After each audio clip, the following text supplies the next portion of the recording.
So hello friends, welcome back again to my YouTube channel.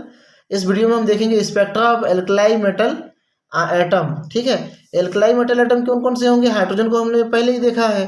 ठीक है, तो बचे क्या? Lithium, sodium, potassium, rubidium, caesium. ठीक है, ये सब क्या है? Alkali metal. अब ये हाइड्रोजन के साथ कैसे रिलेट है?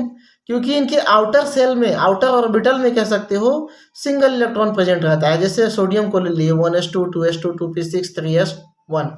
3s1 ही क्या करेगा? इलेक्ट्रॉनिक ट्रांजिशन दिखाएगा। तो इसका जो स्पेक्ट्रा होगा वो क्या होगा? हाइड्रोजन के जैसे ही होगा, बस थोड़ा सा कॉम्प्लेक्स होगा। क्यों? क्योंकि इसके इनर ऑर्बिटल में इलेक्ट्रॉन मौजूद है और इलेक्ट्रॉन इलेक्ट्रॉन के बीच में रिपल्सन होता है। तो इस वजह से इसकी एनर्जी डिफरेंस जो होगी वो क्या हो जाएगी?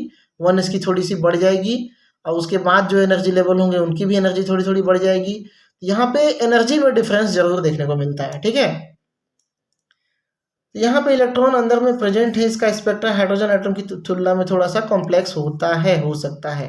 ठीक है, अगर हम कंसिडर करें लिथियम एटम को, ठीक है, लिथियम एटम को कंसिडर करते हैं, तो हम यहाँ पे लिथियम एटम ले लेते हैं। इसका इलेक्ट्रॉनिक कॉन्फ़िगरेशन 1s2 2s1। तो लिथियम एटम से यहाँ पे ग्राउंड स्टेट में कहाँ है? 2s ऑर्बिटल में एक इलेक्ट्रॉन है, यहाँ पे है ना। 2s ऑर्बिटल में एक इलेक्ट्रॉन है जो इसका ग्राउंड स्टेट बनेगा। 2s से कहाँ चला गया? 2p में। पॉसिबल है? एकदम पॉसिबल है। s से s में पॉसिबल नहीं है, s से p में पॉसिबल है, s से p में पॉसिबल है। +1 इसका वैल्यू होना चाहिए। ठीक है, s से 4p में भी जा सकता है, क्योंकि n के वैल्यू अलग अलग होगा, लेकिन s से p में ही जाएगा। ठीक है, यहाँ पे b क्या हो रहा है? डबलेट आपको दिख रहा है। p ऑर्बिटल भी एनर्जी लेवल ये हाफ एंड 3/2 इस तरह से डिवाइड होता है, जैसे हमने पहले वाले वीडियो में देखा है। मैंने यहाँ पे सभी को लिखा नहीं है, पर ये ऐसा होता है ना। स्प्लिटेड होता है due to nuclear magnetic moment. ठीक है, न्यूक्लियर मैग्नेटिक मोमेंट का हम यहाँ जिक्र ही नहीं किए हैं, उसका भी इफेक्ट पड़ता है। इस वजह से यहाँ पे क्या हो जाता है? ये एनर्जी लेवल दो भागों में टूट जाता है, लेकिन काफ़ी डिफरेंस नहीं होता इसमें, है ना। थोड़ा सा डिफरेंस होता है। इस वजह से यहाँ पे क्या मिलेगा? डबलेट मिलेगा, शार्प डबलेट। ठीक है, अब यहाँ P से S में भी ट्रांजिशन हो सकता है, P से D में भी ट्रांजिशन हो सकता है। दोनों ट्रांजिशन मैंने दिखाया। ठीक है, ये क्या हो जाएगा? शार्प डबलेट जो होगा वो तो होगा ही,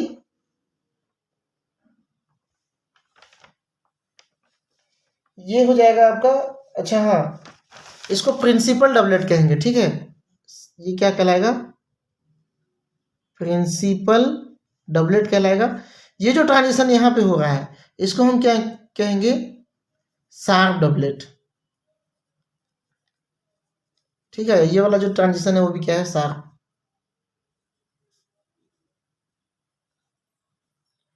यहाँ फिर मैं गड़बड़ी कर रहा हूँ, ये वाला शार्प नहीं है। ये जब P से S में ट्रांजिशन होता है तब शार्प डबलेट बनता है। ठीक है, अगर P से D में ट्रांजिशन होगा तो वो डिफ्यूज डबलेट होगा, क्योंकि D ऑर्बिटल क्या होता है? डिफ्यूज्ड होता है। ये हो गया आपका डिफ्यूज्ड। डी ऑर्बिटल क्या होता है? डिफ्यूज टाइप का होता है, फैला हुआ होता है। ठीक है, फैला हुआ होने के कारण यहाँ पे जो डबलेट मिलेगा वो क्या होगा? डिफ्यूज डबलेट होगा, क्योंकि सभी एनर्जी लेवल यहाँ पे डबल डबल एनर्जी लेवल में टूट गए हैं। ठीक है, और यहाँ पे चूंकि हालांकि यहाँ पे मैं एक लाइन में ही एनर्जी लेवल को दिखा दिया, लेकिन 3s की एनर्जी कम होगी, 3p की एनर्जी ज़्यादा होगी, 3d की एनर्जी उससे ज़्यादा होगी, और 4s की एनर्जी कहाँ होगी? 3d से कम होगी, 4p की एनर्जी ज़्यादा होगी, और 4d की एनर्जी और ज़्यादा होगी। ठीक है, ये मिस्टेक से ये डायग्राम बन गया, तो आप उसको सुधार लोगे। ठीक है, क्योंकि इससे आगे अगला वाला जो डायग्राम है मैंने ठीक ठाक बनाया है, तो उस डायग्राम के जैसे इसको लिथियम एटम का ही बनाना है आपको। ठीक है, और ये जो principal doublet, sharp doublet, diffuse doublet और फंडामेंटल, वो उसमें समझ में आ जाएगा, क्योंकि यहाँ पे फंडामेंटल डबलेट देखने को नहीं मिलता है। सिलेक्शन रूल जैसे हाइड्रोजन में था वैसे ही लिख डालो। n = +1 +2 +3 etc। l = +-1 होगा, और j = 0 और +1 ही अप्लाई है। ठीक है, यहाँ +2 अप्लाई नहीं है, नॉट लागू होगा। तो हाइड्रोजन एटम के जैसा ही होगा। यहाँ पे सम स्पेक्ट्रा आपको दिखा रहा हूँ मैं, ये रहा 2p हाफ। यहाँ पे जो 2 है वो क्या बताएगा आपका? यहाँ पे स्पिन को, स्पिन क्या बोलते हैं, मल्टीप्लिसिटी को दिखाएगा।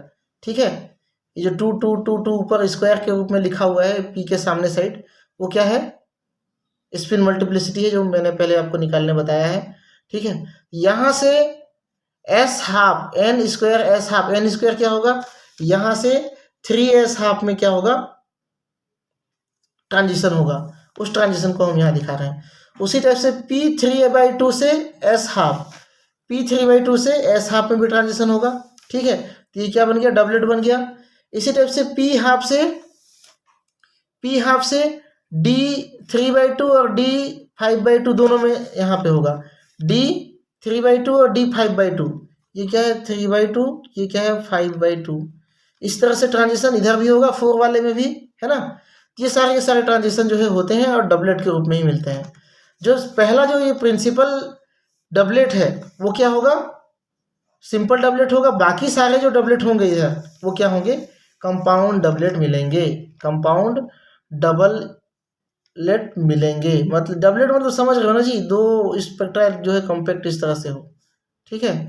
अगर हम स्पेक्ट्रा देखें तो दो स्पेक्ट्रा कॉम्पैक्ट हो तो उसको हम क्या कहेंगे, डबलेट कहेंगे, ठीक है। ये हो गया लिथियम एटम। आगे देखते हैं सोडियम एटम। ये भी क्या होगा, सेम है वैसे ही होगा। 3s इलेक्ट्रॉन बाहरी ऑर्बिटल में इलेक्ट्रॉन पाया जाएगा, एक इलेक्ट्रॉन 3s1 कर सकते हो यहाँ पे, है ना। Higher energy state 3p 4s 3d 4s 5s 3d state में जाते हैं, जो एक्साइटेड एनर्जी पे डिपेंड करता है। जितना ज़्यादा एक्साइटेशन एनर्जी हम देंगे उस पर क्या होगा, डिपेंड करता है कि कौन से एनर्जी लेवल में जाएगा, ठीक है। यहाँ पे आपको सोडियम का जो स्पेक्ट्रा लेते हैं तो आपको 4 सीरीज देखने को मिलता है, ठीक है। फंडामेंटल शार्प सीरीज जो कि NS से NP में जाते हैं, 3p में जाते हैं, है ना। N मतलब 3s से 3p में जाना वाला जो सीरीज होगा वो शार्प सीरीज कहलाएगा। और यहाँ पे n की वैल्यू क्या हो सकता है, 4 5s कुछ 6 कुछ भी हो सकता है। प्रिंसिपल सीरीज, ठीक है, ये NP से NS में जाएगा, ठीक है। तो ये हो गया आपका प्रिंसिपल सीरीज कहलाएगा। और डिफ्यूज सीरीज जो है यहाँ पे ये N2p से 3p में जाएगा। फंडामेंटल ये डिफ्यूज कहलाएगा क्योंकि यहाँ पे फंडामेंटल क्या होगा, F से D में ट्रांजिशन, ठीक है। तो देखते हैं, ये उल्टा आपको लग रहा होगा, ये उल्टा लग रहा होगा, है ना। इसको दरअसल मुझे इस तरह से तीर का निशान दिखाना चाहिए था, उल्टा साइड, है ना। क्योंकि देखो स्पेक्ट्रम आपको कब मिलेगा, जब ग्राउंड स्टेट से कोई इलेक्ट्रॉन एक्साइटेड स्टेट में चला गया हो, और एक्साइटेड स्टेट से जब ग्राउंड स्टेट में लौटता है तब हमको स्पेक्ट्रम मिलता है। इससे पहले मैं आपको एक्साइटेशन ऑफ इलेक्ट्रॉन ही समझा रहा था, यहाँ पे मैं आपको स्पेक्ट्रम के आधार पर इसको बताता हूँ, इन सारे सीरीज को, है ना। यहाँ पे देखो, यहाँ से लौट रहा है किसमें, डी से लेके कहाँ आ रहा है, एफ से लेके कहाँ आ रहा है, डी में आ रहा है। एफ से लेके कहाँ आ रहा है, डी में। यहाँ पे जो सीरीज मिलेगी वो क्या आएगी, फंडामेंटल डबलेट देगा। डी से जो सीरीज कहाँ आएगा, पी में, ये आपको देगा डिफ्यूज डबलेट। और एस से अगर पी में रिटर्न होता है, एस से अगर पी में रिटर्न होता है तो ये शार्प डबलेट देगा। और पी से अगर एस में रिटर्न होता है तो ये क्या हो जाएगा, प्रिंसिपल डबलेट। अगर ट्रांजिशन की बात करें तो इसका एरो को बस खाली चेंज कर देना कि इधर ट्रांजिशन जो है इधर होता है, ठीक है। ये आप डायग्राम जो है अच्छे से देख लो, यहाँ पे तो कोई दिक्कत नहीं है। एनर्जी लेवल को मैंने यहाँ अलग दिखाया, 3s 3p को यहाँ दिखाया, 4s 4p यहाँ पे दो और एक लाइन होगा, डबलेट ही होगा, है ना। 4s 5s सिंगल होगा, 4p डबलेट होगा, 3d यहाँ पे डबलेट मैंने दिखाया है, 5f को भी डबल दिखाया है। इसी तरह से 3d को भी डबल दिखाओ आप, 4p को भी डबल दिखाओ, है ना। लेकिन अलग अलग एनर्जी रेंज में है ये सब, एक सामान एक लाइन में हमने इसको नहीं लिखा, क्योंकि एनर्जी लेवल क्या होता है, कुछ इस तरह से ही होता है। तो आप यहाँ पे इसको पॉज कर थोड़ा देर ही आप स्क्रीनशॉट ले सकते हो, ठीक है।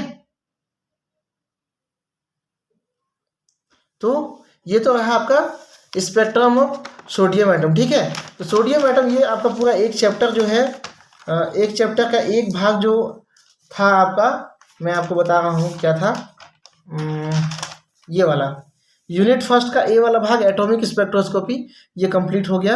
ये बिलासपुर यूनिवर्सिटी के सिलेबस में है, तो बाकी लोग भी इसको देखेंगे, क्योंकि आपको अगर आपको स्पेक्ट्रोस्कोपी पढ़ना है तो इन बेसिक डिटेल को आपको जानना ही पड़ेगा, है ना। इसके बगैर आप स्पेक्ट्रोस्कोपी को समझ नहीं सकते, कम से कम इलेक्ट्रॉन का ट्रांजिशन तो समझ में आए, है ना जी, ठीक है। तो चैनल में बने रहने के लिए बहुत बहुत धन्यवाद, और मैं आप सभी का आभारी हूँ। वीडियो में नए हैं तो वीडियो को लाइक सब्सक्राइब और शेयर कीजिए, जिससे आपको जो है वीडियो कंटिन्यूअस मिलता रहे। Thank you.